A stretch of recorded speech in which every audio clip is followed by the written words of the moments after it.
Video बघत असलेल्या प्रत्येकाला महाप्रपंचतर्फे तेजस तुंगारचा सप्रेम जय शिवराय, सप्रेम जय श्रीराम.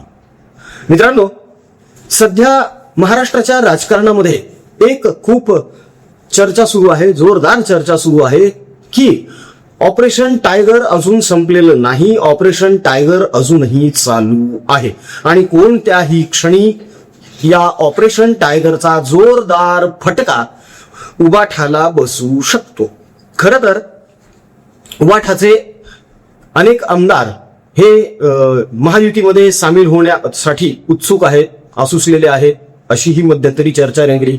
बरं, फक्त आमदार आहेत का? तर नाही, खासदार सुद्धा आहेत आणि त्याचप्रमाणे अनेक नगरसेवक सुद्धा आहेत. बरं, याची स्पष्ट कबुली ही यांचेच नेते देतात ना हो.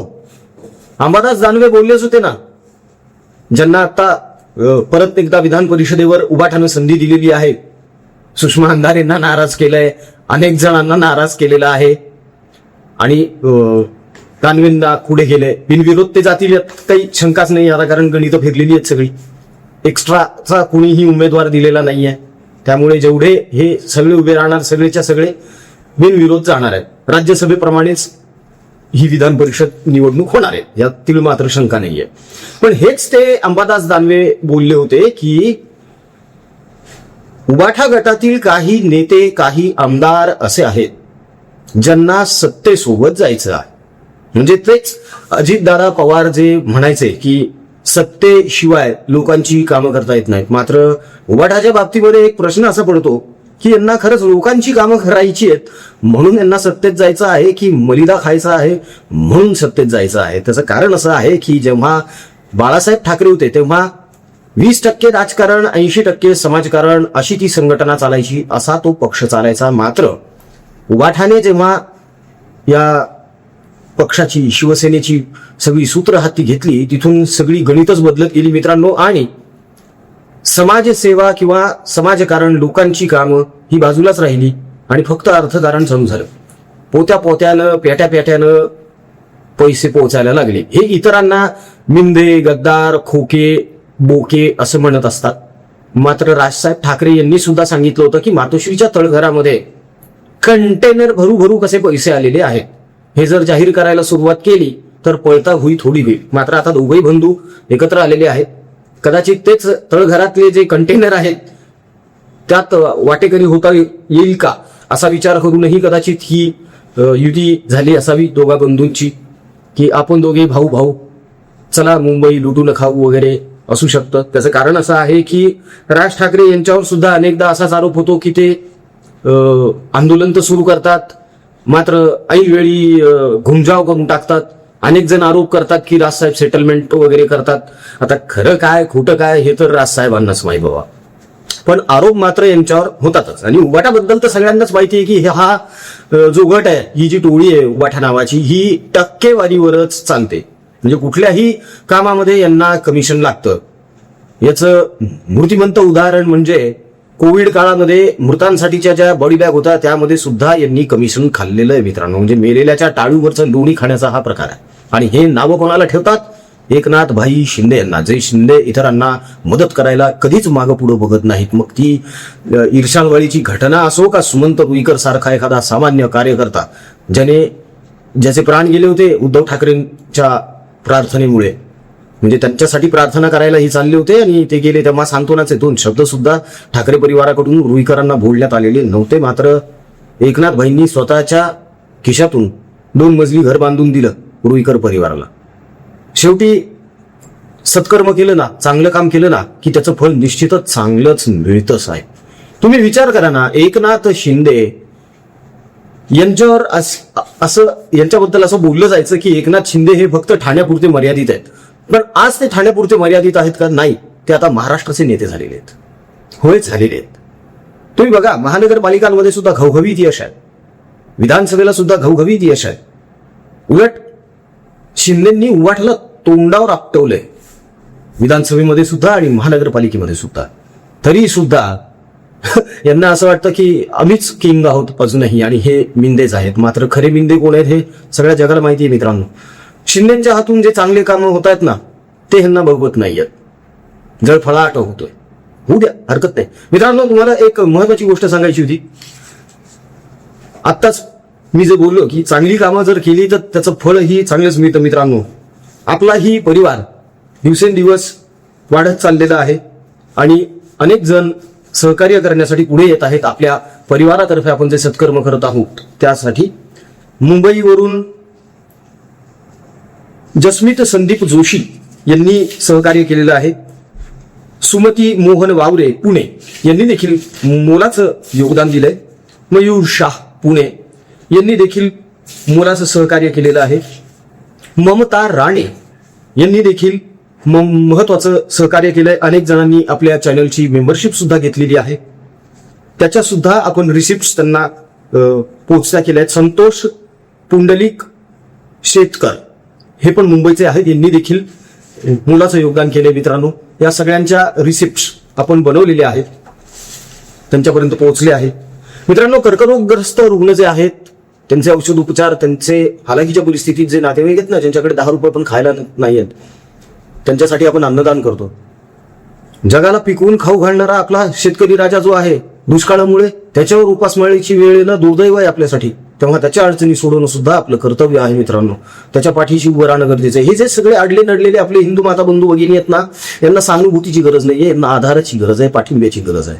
आणि म्हणूनच आपण निस्वार्थ भावनेनं यांच्या अडीअडचणी सोडवण्यासाठी अहोरात्र मेहनत घेतोय. मित्रांनो, सोबतच आपण मोठ्या प्रमाणावर वृक्षारोपण सुद्धा करत आहोत. तेव्हा या सत्कर्मामध्ये सुद्धा आपलं योगदान सहकार्य निश्चितच असू द्या. दिल्या गेलेल्या जीपे फोनपे क्रमांकावर तुमच्या इच्छेनुसार मर्जीनुसार तुम्हाला जे सहकार्य करता येऊ शकेल, जे योगदान देता येईल ते निश्चित द्या. मित्रांनो, आणि ट्रान्झॅक्शनचा स्क्रीनशॉट व्हॉट्सअपवर टाकायला अजिबात विसरू नका, म्हणजे इतरांप्रमाणे आपल्या पावत्या सुद्धा आपल्यापर्यंत पोहोचतील. शेवटी आपलं कर्मच आपल्या सोबत येणार आहे. सत्कर्म केलं तर सत्कर्मच आपल्या समोर असणार आहे. हा नियतीचा रूलच आहे मित्रांनो, हा बदलता येऊ शकत नाही. तर ऑपरेशन टायगरवर आपण परत येऊया. सध्या चर्चा अशी आहे की उबाठाचे फक्त नगरसेवक आमदार नाहीत, तर उबाठाचे खासदार पण फुटणार आहेत. नुकतीच एक बातमी अशी आली आहे की उबाठा गटाचे जे खासदार आहेत संजय दिना पाटील, हे संजय दिना पाटील चक्क एकनाथ शिंदे यांच्या गाडीमध्ये होते. दोघांनी एकत्र प्रवास केलेला आहे. आणि ही उबाठासाठी अजिबात गुड न्यूज नाहीये मित्रांनो.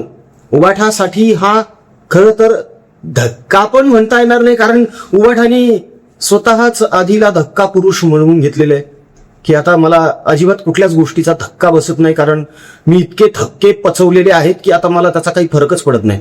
खरं तर उबाठा गटाला कुठलाच फरक पडत नाही कधीच. कुणी येऊ कुणी जाओ, यांचं टक्केवारीचं काम मात्र व्यवस्थित झालं पाहिजे. हा, फक्त आता एवढं झालेलं आहे की ज्या मुंबईच्या तिजोरीला यांनी इतकी वर्ष लुटून खाल्लं, तिच्या चाब्या मात्र यांच्याकडून निसटल्या आणि त्याचं अपार दुःख, अतीव दुःख यांना झालेलं आहे. त्यात परत राज्यसभेवर यांना जाता आलं नाही आहे. तो एक वर्मी लागलेला घाव आहे आदित्य ठाकरे यांच्या. ते अजूनही नाराजच आहेत.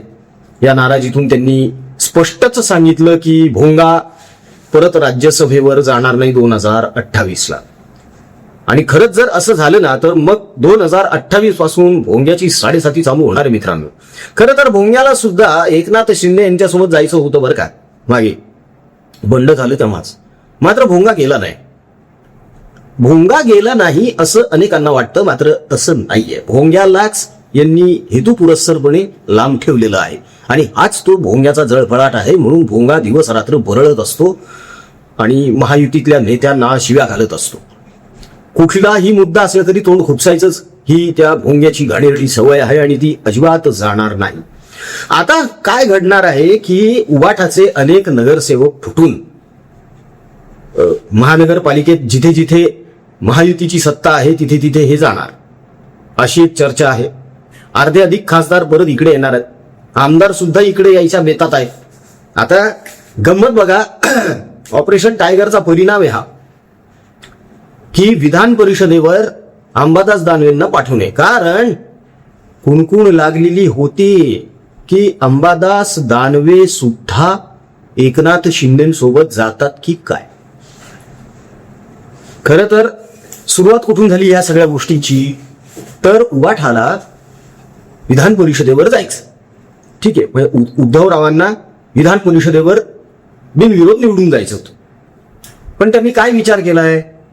नको, जाऊ द्या. असंही आपण कधीच कुठल्या अधिवेशनाला उपस्थित नसतो, कुठल्या सत्राला उपस्थित नसतो, आपण कधीच कुठले मुद्दे विधान परिषदेमध्ये मांडत नाही. म्हणजे 5 वर्षामध्ये 4 वेळा गेले असतील हे फार फार तर विधान परिषदेमध्ये. त्या व्यतिरिक्त हे कधीच गेलेले नाही आहेत. सुप्रिया सुळे यांचा अपेक्षाभंग झाला त्यामुळे, कारण त्यांना जबरदस्त इच्छा होती की उद्धवरावांनी गेलंच पाहिजे विधान परिषदेमध्ये. पण उद्धवरावांच्या एक गोष्ट लक्षात आली की ऑपरेशन टायगर जोरात चालू आहे. आपल्याकडचे जर नेते नाराज झाले तर आपल्याला फटका बसू शकतो. आता म्हणून स्वतः माघार घेऊन यांनी अंबादास दानवे शिंदेकडे जाऊ नयेत. कदाचित यासाठीच दानवेंना उमेदवारी दिलेली आहे. कारण छत्रपती संभाजीनगर येथून अंबादास दानवे हे जर शिंदेकडे निघून गेले तर हा छत्रपती संभाजीनगरमध्ये उबाठाला बसणारा सगळ्यात मोठा फटका आणि झटका आहे मित्रांनो. अंबादास दानवे हे एकटेच जाणार नाहीत ना, ते पूर्ण केडर घेऊन जातील. उरलं काय मग इकडे? कारण चंद्रकांत खैरे यांची ताकद संपलेली आहे सगळी. छत्रपती संभाजीनगरमध्ये उबाठा तर्फे चंद्रकांत खैरे राजकीय पटलावरूनच दूर झालेले आहेत. आता नाव फक्त उबाठा गटातर्फे अंबादास दानवेंचंच आहे. आता इथे अजून एक प्रश्न निर्माण होतो की सुषमा अंधारे या सुद्धा इंटरेस्टेड होत्या विधान परिषद आमदारकीसाठी, मात्र त्यांना दूर केले. त्यांची नाराजी ओढवून घेतली. पण त्यांच्या नाराज होण्याने उबाठा गटाला काहीही फरक पडत नाही, काहीच नाही.